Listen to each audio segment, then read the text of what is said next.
छात्रों, आज हम लोग पूर्ण संख्याओं में गुणन के प्रगुण के विषय में पढ़ेंगे।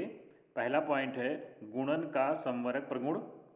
पूर्ण संख्याओं का गुणनफल सदैव पूर्ण संख्या होता है। यह गुणन संक्रिया का संवरक प्रगुण है। जैसे शून्य को यदि हम 8 से गुणा करते हैं तो शून्य प्राप्त होता है हमें, जो कि एक पूर्ण संख्या है। यदि हम 5 को 3 से गुणा करें तो हमें 15 प्राप्त होगा, ये भी एक पूर्ण संख्या है। 7 को हम 13 से गुणा करते हैं तो 91, ये भी एक पूर्ण संख्या है।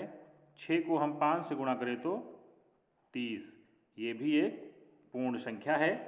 अतः हम कह सकते हैं कि पूर्ण संख्याएं गुणा के संवरक प्रगुण का पालन करती हैं। इसको हम एक संख्या रेखा के माध्यम से भी देख सकते हैं। एक संख्या रेखा लेते हैं।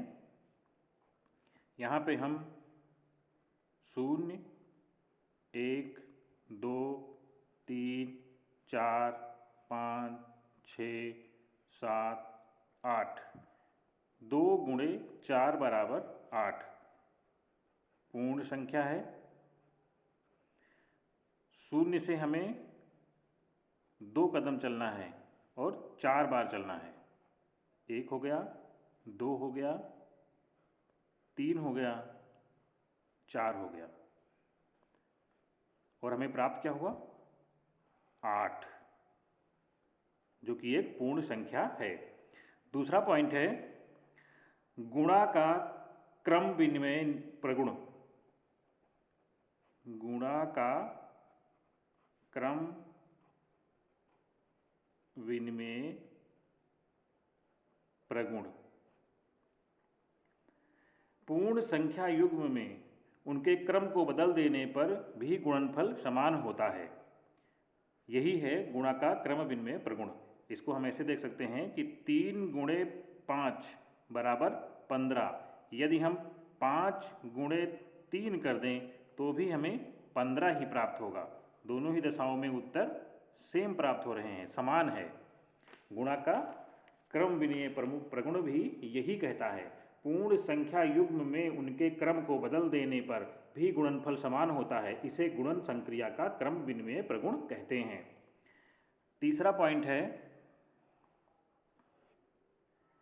शून्य का गुणन प्रगुण।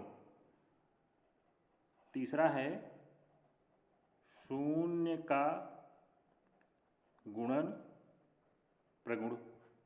किसी भी संख्या को, किसी पूर्ण संख्या और शून्य का गुणनफल सदैव शून्य होता है। किसी भी संख्या को, शून्य को यदि हम 0 से गुणा करें शून्य प्राप्त होगा। 0 को 2 से गुणा करो शून्य प्राप्त होगा। 3 को 0 से गुणा करो शून्य प्राप्त होगा।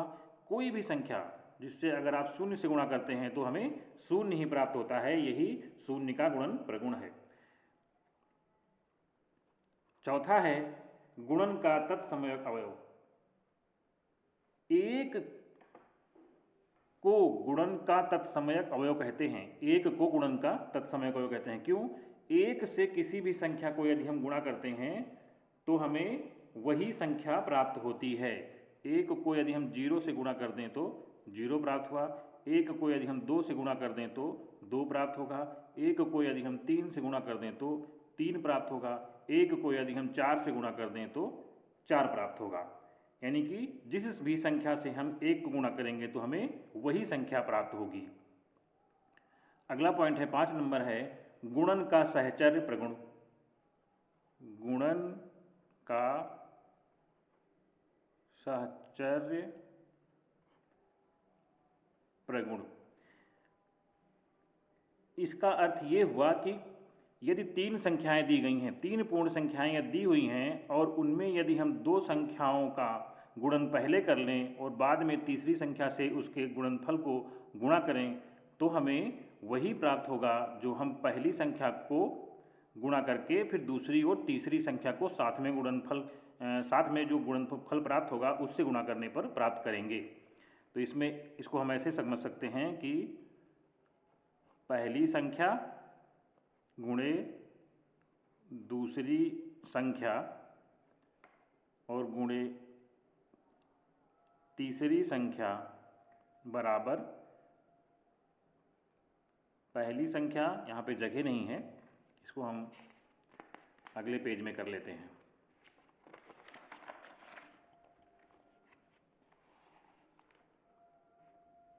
अभ्यास 2B का पहला सवाल है, संख्या रेखा पर अंकित योग तथ्यों को लिखिए। गुण है पहली संख्या गुणे दूसरी संख्या गुणे तीसरी संख्या बराबर पहली संख्या गुणे दूसरी संख्या गुणे तीसरी संख्या। यहाँ हम इसको उदाहरण से समझेंगे तो अच्छे से समझ पाएंगे। मान लीजिए कि पहली संख्या है 2, दूसरी संख्या है 3 और तीसरी संख्या है 1, 4 मान लेते हैं। यदि हम पहली संख्या को दूसरी संख्या से गुणा करें तो हमें प्राप्त होगा 6, और हम 6 को यदि 4 से गुणा करते हैं तो हमें प्राप्त होगा 24। यही यहाँ पे है, पहली संख्या 2 है और दूसरी संख्या 3 है और तीसरी संख्या 4 है। यदि हम तीसरी संख्या और दूसरी संख्या को पहले गुणा कर लेते हैं तो हमें प्राप्त होगा 12, और फिर 12 को यदि हम पहली संख्या से गुणा करते हैं तो हमें प्राप्त होगा 24। दोनों ही परिस्थितियों में हमको उत्तर समान प्राप्त हो रहे हैं। इसका अर्थ ये हुआ कि किन्हीं 3 पूर्ण संख्याओं के सतत प्रगुणन संक्रिया में संख्याओं के क्रम को परिवर्तित करने पर गुणनफल अपरिवर्तित रहता है। अगला पॉइंट है, छठा पॉइंट है, गुणन संक्रिया का योग पर वितरण। गुणन संक्रिया का योग पर वितरण।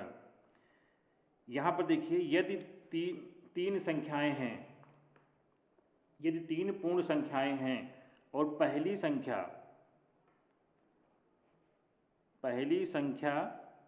गुणे दूसरी धन तीसरी संख्या, दूसरी संख्या और तीसरी संख्या, तो ये बराबर होगी पहली संख्या गुणे दूसरी